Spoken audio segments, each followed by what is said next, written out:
High, আমি অনুস্মিতা। কেমন আছো তোমরা সবাই? আজকের ব্লগটা আমি শুরু করছি আফটার লাঞ্চ থেকে বিফোর ডিনার অবধি দেখাবো। তো আফটার লাঞ্চ আমার বেশ টুকটাক কিছুগুলো কাজ ছিল, তাই ভাবলাম মোহো আন্টির ব্লগটা দেখতে দেখতেই করি। আমার কিন্তু প্রবাসে ঘরকোনার ব্লগ দেখা খুবই একটা পছন্দের জিনিস। তো আজকে আমি এই বেডশিটটা চেঞ্জ করব আমার বিছানার, তাই প্রথমে বালিশটা ঢাকাটা এগুলো সব সরিয়ে নিলাম। তারপর বেডশিটটা তুলে চেঞ্জ করি, তারপর চলো দেখাই শেষে কেমন লাগছে।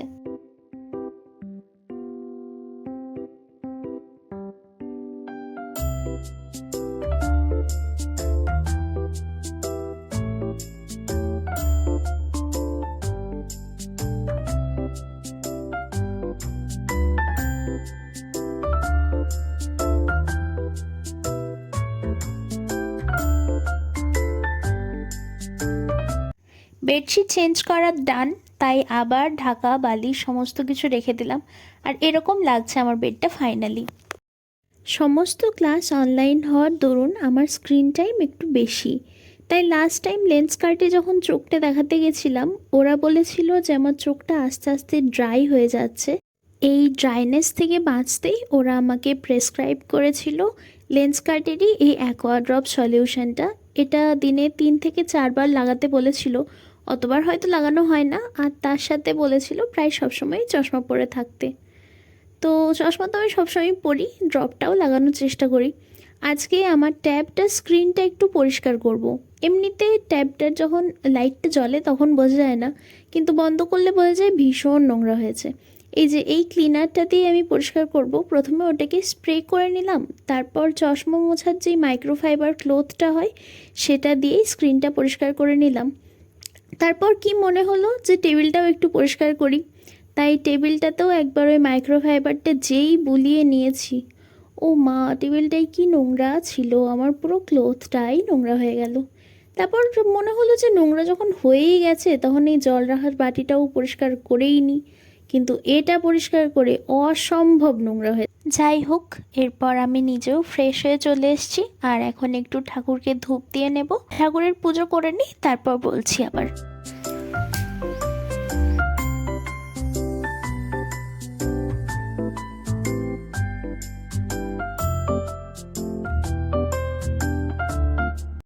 আগের ব্লগে আবৃত্তি করতে গিয়ে যে মেমেন্টোটা পেয়েছিলাম ওটা এখানে রয়েছে। আর এই জিনিসটা কিন্তু খুব মজার একটা জিনিস। এটা ওই সবাই চিনা জার বানায় না সমুদ্রে বেড়াতে গেলে, তা আমিও ভেবেছিলাম পুরীতে আমি ওরম একটা বানাবো। ও মা, বানানোর জন্য প্রথমে বালি দিয়েছি, তারপর ঝিনুকগুলো সাজিয়েছি, তারপর যেই না জলটা দিয়েছি সব ঝিনুক চলে গেছে বালির তলায়। এখানে আমার কাছে বেশ কিছুগুলো ঝিনুক আছে যেটা দিয়ে আবার ওটা বানানো যাবে, কিন্তু বাইরে এত বৃষ্টি হচ্ছে সব সময়, আমার কোনো কিছু করতে ইচ্ছাই করছে না। পুরী যাওয়ার আগে আমার আরেকটা জিনিস নিয়ে খুব টেনশন ছিল যে আমার গাছগুলো কি করে বাঁচবে। এখানে একটা ড্র্যাগন গাছ আছে, এটাকে আমি ওয়াটার প্রপাগেশনের জন্য রেখেছিলাম। এই লম্বা যেটা, এটাতে কিন্তু একদমই শিকড় ছিল না, কিন্তু এটাতে প্রচুর শিকড় ছিল। তাই ভেবেছিলাম যে ঠিক আছে ওয়াটার প্রপাগেট করে নিই। আমি তোমাদের দেখাচ্ছি, দেখা যাচ্ছে না যদিও, ওয়েট আমি বার করে দেখাচ্ছি কতটা শিকড় বা কীরকম হয়েছে।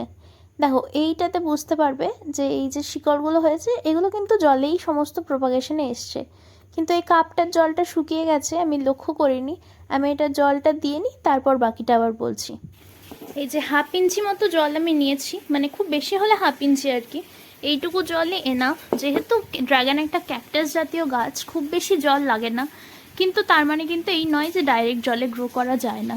ডাইরেক্ট জলে সব ক্যাকটাসই গ্রো করা যায় এবং বাঁচিয়েও রাখা যায়, কিন্তু জলের পরিমাণটা ঠিকভাবে রাখতে হয় আর জলটা চেঞ্জ করতে হয়। এই যে এখানে এই গাছটাও সেমভাবে আছে, এটা তো মানি প্ল্যান্ট, এমনি নর্মাল একটু এরকম ঘুরিয়ে দিই। তো এটাও কিন্তু শুধু জলেই আছে, আর ড্র্যাগনটাও শুধু জলেই আছে। এটাকে সামনেই রাখি, আমার ফেল্ড বিচিনা জার, আর এটাকে ঢুকিয়ে দিই। তোমরা সবাই হয়তো জানো না, আমি দাদাগিরিতে গেছিলাম তো, আর এখানেই আছে আমার দাদাগিরি থেকে পাওয়া কাপটা, বলটা, ব্যাগটা। এখানেই আমি মেমেন্টোটা রাখবো, এই কাপটার পিছনেই রাখি মেমেন্টোটা তো বেশ ভালোই লম্বা, ওটা এমনিও দেখা যাবে। আর দাদাগিরি সম্পর্কে কোনো গল্প শুনতে চাইলে আমাকে বলো, তাহলে আমি একদিন গল্পগুলো শোনাবো সব। এখানে আরও একবার বসেছি চুলটা বাঁধতে, কিন্তু এবারে আমি আর বেনুনি করব না, বেনুনি করলেই এক্ষুনি খুলে যাবে, তাই একটা ক্ল্যাচার দিয়ে উপর দিকে তুলে রাখলাম। কেননা এরপর আমি পড়তে বসবো, তো এখন চুলগুলো মুখের সামনে এলে বেশ অসুবিধা। এখন আমি বসবো হচ্ছে জুলজি নিয়ে।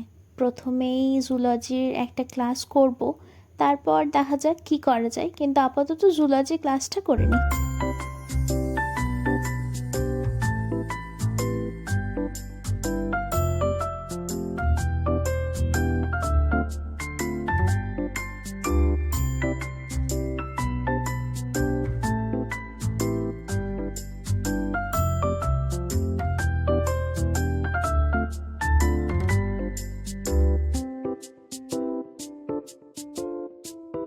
এই যে চোখের ড্রাইনেসের জন্য শুরু হয়ে গেছে মাথা ব্যথা।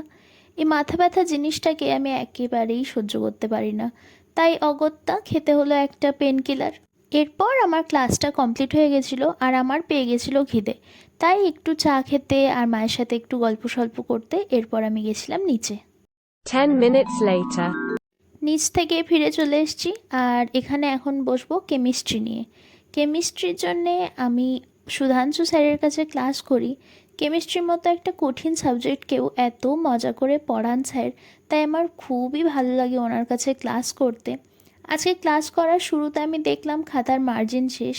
জানি যে এখন আমরা ছোট নেই, মার্জিন ম্যাটার করে না, কিন্তু মার্জিন দেওয়া থাকলে না খাতাটাই লিখতে বেশ ভালো লাগে, আর নোটসটা দেখতেও বেশ ভালো লাগে, যার কারণে পরে পড়তেও অসুবিধা হয় না।